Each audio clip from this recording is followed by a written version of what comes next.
This advice might sound good in theory, but will likely have major consequences in the courtroom.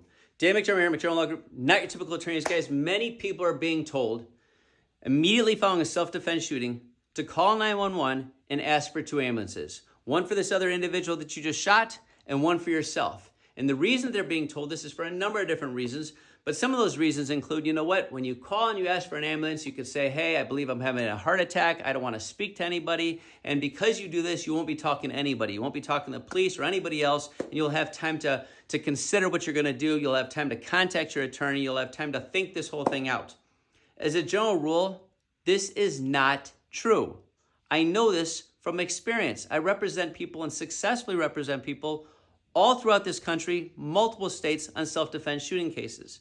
And here's what happens when you call and you say, I want 2 ambulances. First off, you're calling 911. Everything you're saying is being recorded. Secondly, everything you're saying is subject to interpretation. And if it can be used against you during the course of your trial, it will be. Thirdly, everything you're saying is also being said in a particular manner. You could be crying and not even know it. You could be yelling into the phone and not even know it, because we are experiencing a lot of adrenaline when these situations take place, and they affect all of us differently. So all of those reasons are bad just with respect to calling 911. But let's play this out. After you've requested 2 ambulances, what can you likely expect to happen? 2 ambulances arriving. Why is this? Because they can have liability, the police agency, for not sending 2 ambulances because you just requested 2 ambulances. So they want to make sure that they have paramedics there to render aid. Guess what? When these paramedics show up, guess who else is showing up with the paramedics? The police.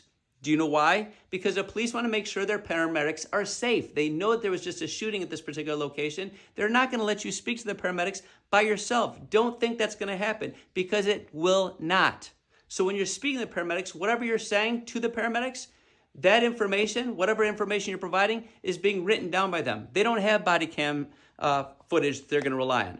They're not armed with body-worn cameras. Police are, and guess what? The police are going to be there when you're speaking to them. So you're speaking to the paramedics who are interpreting whatever you're saying, and you're speaking in the presence of police who are likewise interpreting whatever you're saying.